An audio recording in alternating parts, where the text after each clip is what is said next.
Assalamualaikum warahmatullahi wabarakatuh.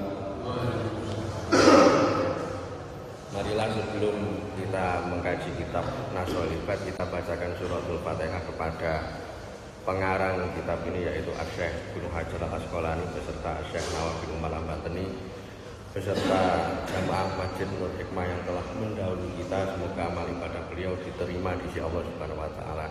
Ala hadinat as-solihah laumul Fatihah. A'udzu billahi minasyaitonir rajim. Bismillahirrahmanirrahim. Alhamdulillahirabbil alamin. Ar-Rahmanir Rahim. Maliki yaumiddin. Iyyaka na'budu wa iyyaka nasta'in. Shiratal mustaqim. Shiratal ladzina Bismillahirrahmanirrahim. Allahumma zidna ilman wa fahman ya kasifal mushkilat ikshif anal hujub an wujuhi hadil ma'ani hatta natali ala khufiyati hadil mushkilat wa fatna bilaqata wa dhalam fa anta muwafiqul amrin wa anta alamul ghuyub innal ladzina yashtaruna bi ayati llahi thamanan qalila ulaika la khalaqalahum fil akhirah rabbi shrah li sadri wa yassir li amri wahlul 'uqdatam min lisani yafqahu qawli rabbi shrah li sadri wa yassir li amri wahlul 'uqdatam min lisani yafqahu qawli rabbi shrah li sadri wa yassir li amri wahlul 'uqdatam min lisani yafqahu qawli. Wa qala Nabi sallallahu alaihi wasallam yang bagi lidahiri fil masjid asru bisoleh. Seyogyanya bagi orang yang mau masuk masjid untuk memperhatikan 10 perkara. Awalnya ayata'ahada ufaihi au na'laihi. Yang pertama, seorang itu memperhatikan sandalnya agar jangan mudah untuk terkena najis, supaya najis tersebut tidak terbawa di masjid. Wa ayyabda'a birijlihi al-yumna. Kemudian ketika masuk masjid ini hendaknya kaki kanan dulu. Jadi sebenarnya ada kesunahan yang dinamakan dengan tayamun. Tayamun itu adalah mendahulukan anggota yang kanan dan mengakhirkan anggota yang kiri. Nah, tayamun itu sebenarnya tidak hanya berlaku pada saat masuk masjid saja, akan tapi setiap melakukan hal-hal yang dinilai baik dan di situ dilakukan oleh anggota kanan dan anggota tubuh bagian kiri secara bergantian, maka di situ ada kesunahan untuk mendahulukan anggota kanan. Jadi seperti kita masuk masjid, kemudian masuk rumah, dan ketika kita memakai sandal, itu sunnahnya kita mendahulukan anggota yang kanan dulu. Dan ketika kita keluar dari masjid, ini sunnahnya kita mendahulukan anggota yang kiri dan mengakhirkan anggota yang kanan. Wasani ayakula idza taqala bismillah wa salamun ala rasulillah wa ala malaikatillah Allahumma ftah lana abwaaba rahmatik innaka antal wahhab. Dan disunahkan bagi orang yang masuk masjid untuk sebisa mungkin mengucap lafaz bismillahi wa salamun ala rasulillah. Ya, kalau terlalu panjang, Pak. Yang penting mengatakan ketika masuk masjid itu lisan itu sebisa mungkin dibiasakan mengucap bismillahirrahmanirrahim. Tujuannya apa? Agar ketika kita itu masuk masjid, masuk rumahnya Allah, pertama yang kita ucapkan itu kita ini menyebut asmanya Allah. Kemudian juga ditambahi Allahumma ftah lana abwaaba rahmatik. Kalau diartikan semacam ini, ya Allah, semoga Engkau membukakan pintu rahmat atau pintu kasih sayang kepada hamba-Mu dengan perantara aku membuka pintu masjid atau aku masuk masjid. Wa ayyusallima ala ahlil masjid. Kemudian kesunahan selanjutnya adalah mengucap salam kepada orang yang di dalam masjid. Ya, mengucapkan ya tidak usah keras-keras, Pak. Yang penting kita sendiri mendengarkan apa yang kita ungkapkan. Jadi kita mengucapkan assalamualaikum yang kita tunjukkan kepada orang yang berada di dalam masjid. Wa ayyakula idza lam yakun fihi ahadun assalamu alaina wa ala ibadillahi sholihin. Dan ketika tidak ada orang sama sekali di dalam masjid, seyogyanya orang itu tetap mengucap salam dengan lafaz assalamu alaina wa ala ibadillahi sholihin. Jadi semoga keselamatan tetap tercurahkan kepada kita dan kepada hambanya Allah yang soleh. Karena meskipun tidak ada orang di dalamnya, akan tapi bisa jadi di situ ada makhluknya Allah yang tidak tampak secara kasat mata. Yaitu siapa? Malaikat Gusti Allah. Kemudian jin yang di situ sedang beribadah. Nah, ini sebagian dari etika. Wa ayyakula asyhadu an la ilaha illallah wa anna muhammadar rasulullah. Kemudian ketika sudah masuk masjid juga ada kesunahan untuk mengucapkan asyhadu an la ilaha illallah wa anna muhammadar rasulullah.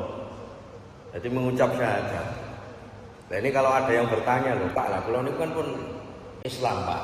Tapi kenapa kok disunahkan atau terkena tuntutan sunnah untuk mengucapkan syahadat? Loh, saya itu sudah masuk Islam. Jawabannya ngeten, Pak. Jenenge agama niku nggih ngengken tiyang niku ngatos-ngatos atau menyuruh hambanya untuk berhati-hati. Jadi supaya diri kita ketika masuk masjid itu betul-betul dalam keadaan kita itu beriman. Lah apakah dengan mengucapkan syahadat terus gak beriman? Tidak. Tapi ketika kita mengucapkan syahadat, itu betul-betul kita itu meyakinkan diri kita tidak ada keraguan sama sekali kalau kita itu dalam keadaan beriman dan Islam. Mulane mboten pas wayahe masuk masjid mawon. Lek tiang-tiang rumiyin, Pak, badhe tahlilan utawa badhe napa jenenge wiritan sareng. Biasane niku sing diungkapne napa? Syahadat rumiyin. Jadi monggo syahadat sareng-sareng. Kemudian mengucapkan kalimat istighfar dulu.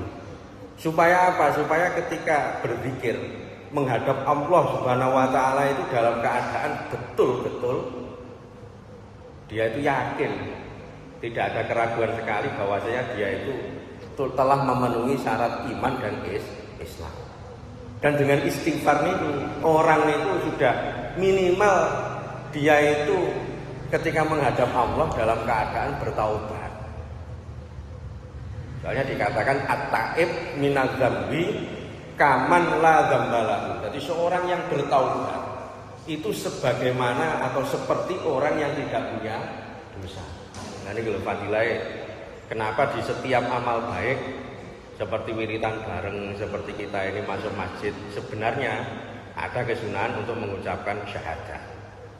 Bukan berarti kok, sekali lagi dipahami, bukan berarti orang yang bersyahadat berarti bukan masuk Islam, bukan. Bahkan tidak hanya pada saat masuk masjid saja lah, panjenengan dados pejabat biasanya badhe dilantik niku kan ngucap syahadat rumiyin.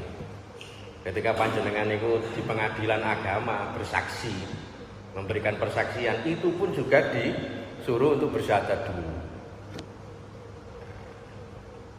Nah ini memang ada tuntunannya atau kesunannya. Wa alla yamura baina yadil musolli.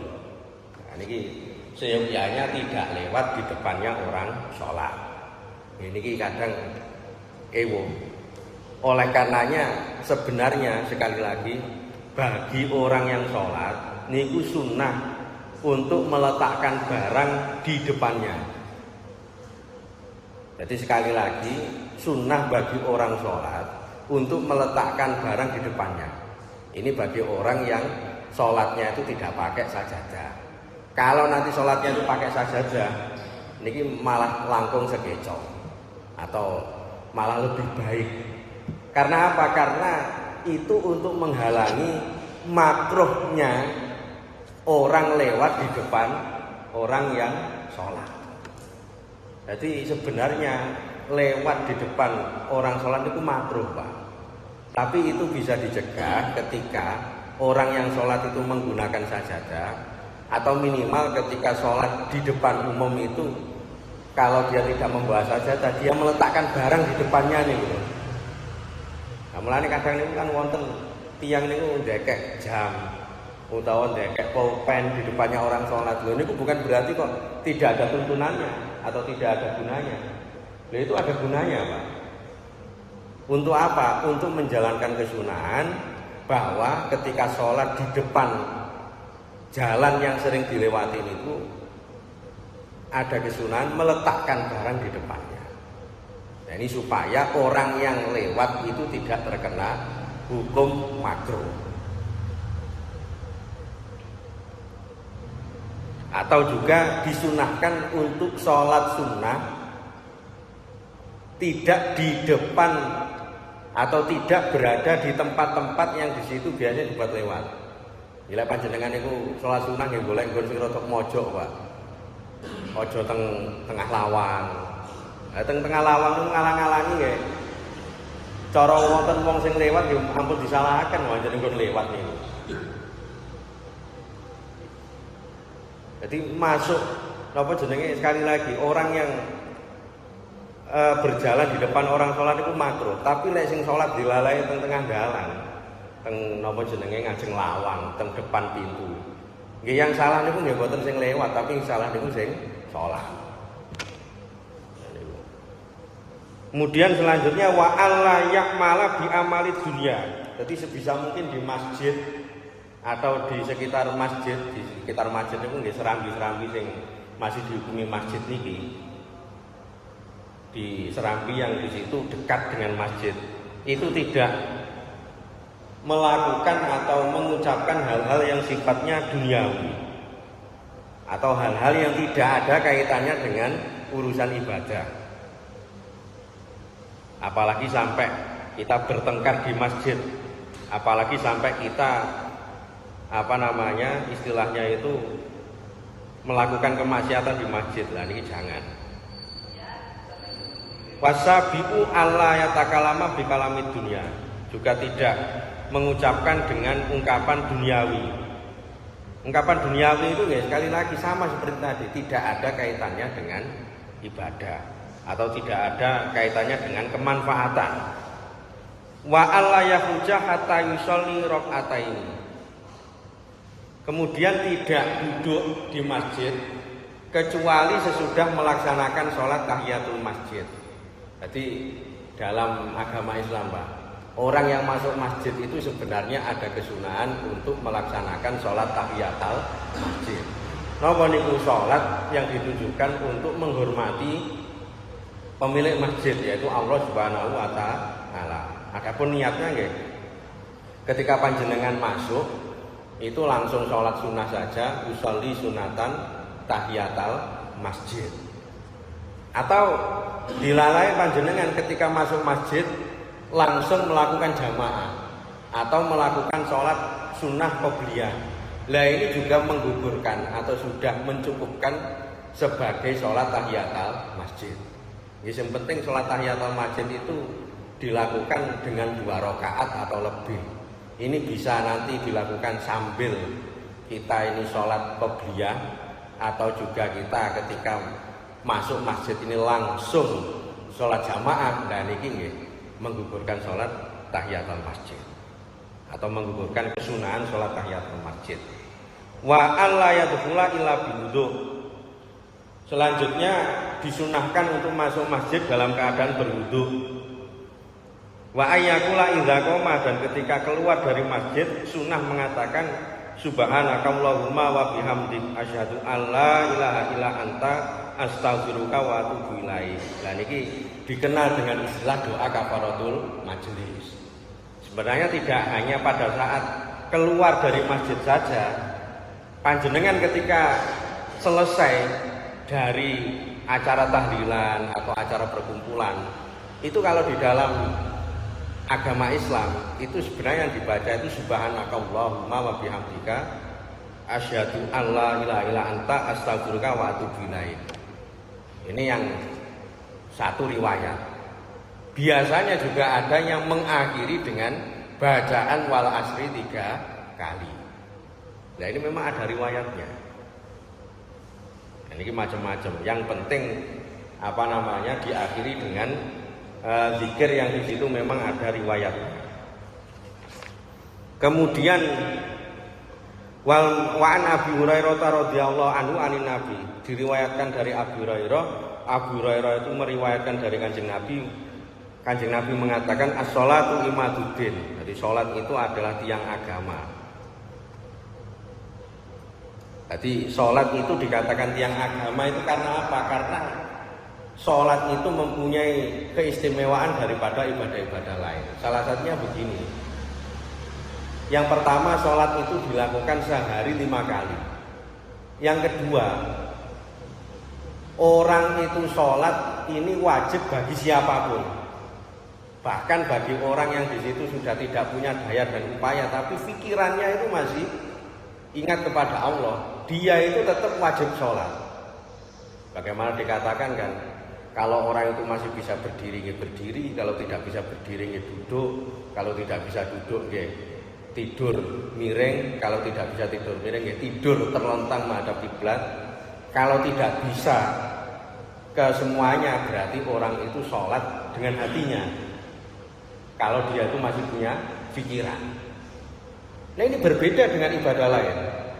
Kalau zakat diwajibkan bagi orang yang di situ mempunyai 1 nisab harta. Haji juga semacam itu, Pak. Haji itu diwajibkan bagi orang yang punya harta untuk berangkat haji. Itu pun tidak cukup. Harus punya kesehatan fisik yang kuat. Kemudian juga harus mempunyai harta yang dibuat untuk anak istrinya ketika ditinggal. Kok tidak memenuhi syarat itu sudah tidak wajib. Termasuk diantaranya ya seperti yang ya ini kita jelaskan saja. Kalau secara hukum fikih, kita bicara hukum fikih rumian ya. Tidak bicara sebaiknya ini bagaimana atau sunnahnya bagaimana, tidak. Secara hukum fikih, Pak. Tadi dikatakan syarat wajib haji itu harus mempunyai harta dan harus mempunyai kemampuan fisik, kemudian juga mampu untuk menyediakan kendaraan yang di situ bisa dibuat untuk berangkat. Kadang ada orang itu fisiknya kuat, hartanya juga melimpah, tapi sayangnya untuk berangkat itu terganjal aturan pemerintah. Entah dia itu harus menunggu 20 tahun lagi, 30 tahun lagi. Nah ini kalau kita bicara aturan fikih, ele-elean maksudnya, ele-elean standar minimal. Sebenarnya bagi orang semacam ini sudah tidak wajib haji. Ini kita bicara fikih, Pak. Tapi nggih mboten samunten nih. Kalau orang itu meskipun dia itu masih menunggu lama, ya seyogianya dia itu mendaftar haji dalam bentuk dia itu respect kepada kewajibannya Allah. Jadi walaupun belum bisa berangkat, minimal ada upaya, walaupun cuma daftar tok, walaupun cuma napa niku jenenge istilahnya nyicil. Syaratnya ini yang paling penting jangan sampai hal itu memberatkan napa iki jenenge anak dan istri. Karena itu begini, di sebagian daerahnya itu dikatakan ada orang itu karena ingin ngempet, ingin haji, akhirnya dia itu kadang, ya benar hartanya melimpah, tapi kadang untuk anak istri yang di situ jelas-jelas harus diberi nafkah, itu dia itu eman. Sementara untuk ibadah haji yang sebenarnya belum wajib, dia itu terkesan semangat. Nah ini juga tidak baik. Yang paling baik itu ya silahkan mendaftar, tapi jangan lupa orang-orang yang di situ dikasih nafkah. Nah, ini yang paling penting. Ya tidak apa-apa, Pak, asalkan dilakukan dengan baik dan benar. Nah sehingga dari sini ibadah sholat karena kewajibannya itu dibebankan kepada seluruh manusia, baik manusia yang di situ masih sehat ataupun sakit, selama pikirannya itu masih ada. Maka ibadah sholat itu diibaratkan di rumah itu adalah sebagai tiang atau cagaknya. Kemudian warohatul badan, Ibadah sholat itu juga sebagai istirahat bagi tubuh. Artinya ketika kita ini sudah sumpek pikirannya, Pak, diuber-uber hutang, kemudian kita ini diseneni sama atasan atau dimarahi sama istri semisal, ya pelampiasan atau mungkin hiburan yang paling enak itu ya sholat, Pak. Karena saat sholat itu ya sejenak kita itu melupakan kesumpekan-kesumpekan yang kita alami di luar sana. Mulane seperti yang mungkin dulu pernah dijelaskan, inna sholata tanha anil fasya'i wal munkar. Maksudnya itu bukan berarti orang yang sholat itu langsung tercegah dari kemungkaran, enggak. Tapi maksudnya adalah sholat itu ketika memang dijalankan dengan mindset itu adalah hiburan atau pelepas lelah orang itu dari hal-hal yang sumpek, maka orang itu tidak akan melampiaskan sesuatu dengan hiburan-hiburan yang sifatnya itu mungkar. Jadi orang itu tidak butuh ngilangi sumpek itu dengan rekreasi yang jauh-jauh. Orang itu tidak butuh hiburan itu dengan menenggak minuman keras, tidak butuh. Karena dia itu sudah tercukupkan dengan dia itu menghadap Allah Subhanahu wa Ta'ala. Seperti yang dulu saya katakan bahwa saking sahabat atau dulu sahabat itu saking senengnya sama sholat, Pak. Tidak hanya sholat wajib saja, sholat sunnah saja juga dilakukan. Bahkan sekelasnya Sayyidina Ali itu kan pernah ketika ditusuk oleh Abdurrahman ibnu Muljim, ketika beliau ini terkena musibah. Jadi kematian Sayyidina Ali kan ditusuk oleh Ibnu Muljim. Ada salah satu sahabat itu menawarkan Sayyidina Ali, wahai Sayyidina Ali, bagaimana kalau pedang ini saya lepaskan? Jadi ketika sudah tertusuk, kemudian pedang yang menusuk itu ternyata pedang yang miring, yang seperti pancingan itu, Pak. Ketika dikeluarkan itu ya, pedangnya itu napa ini jenenge betul-betul menyakiti tubuh. Sayyidina Ali itu mengatakan begini, ya silahkan nanti ditusuk, silahkan nanti dikeluarkan maksudnya pedangnya, dalam keadaan saya itu masih sholat. Jadi Sayyidina Ali itu sampai semacam itu. Jadi sholat itu dibuat obat bius lah istilahnya itu. Karena pada saat sholat beliau itu betul-betul hanya ingat pada Allah. Nah ini. Nah, sehingga nanti kan secara fikihnya itu kan diambil istidlal bahwa orang yang sholat dalam keadaan bersimbah darah itu tidak apa-apa. Maksudnya kalau keadaannya itu darurat. Sebagaimana ketika kita ini terkena bisul nih, Pak, ya, jerawat nih loh, kan itu kan darah, Pak. Itu termasuk hal yang dimaksud. Ketika kita sholat dalam keadaan bisul kemudian bisulnya pecah itu dimaafkan. Istilahnya itu karena dulu Sayyidina Ali juga pernah sholat dalam keadaan bersimbah darah. Untuk sebagai hal yang melupakan beliau jangan sampai ketika pedangnya dicabut ini dalam keadaan merasakan sakit. Dan semoga kita dari cerita ini mendapatkan faedah atau manfaat sehingga kita ini ketika sholat dikehendaki Allah sebagai orang yang sholat tidak hanya menggugurkan kewajiban, tapi juga bisa merasakan kenikmatan di dalam sholat. Nah, ciri-cirinya orang nikmat di dalam sholat itu apa? Salah satunya minimal ketika azan itu hatinya tergerak untuk melaksanakan sholat. Kalau nanti tidak melaksanakan sholat, hatinya itu seperti ada yang kurang dalam pikirannya. Dan itu semoga kita dikehendaki Allah menjadi orang-orang semacam ini sehingga kita itu betul bisa mengamalkan dawuhnya Allah, inna sholata tanha anil fasya'i wal munkar. Sehingga kita itu tidak melakukan kemungkaran. Wal afu minkum wallahu muwaffiq ila aqwamit thoriq. Assalamualaikum warahmatullahi wabarakatuh.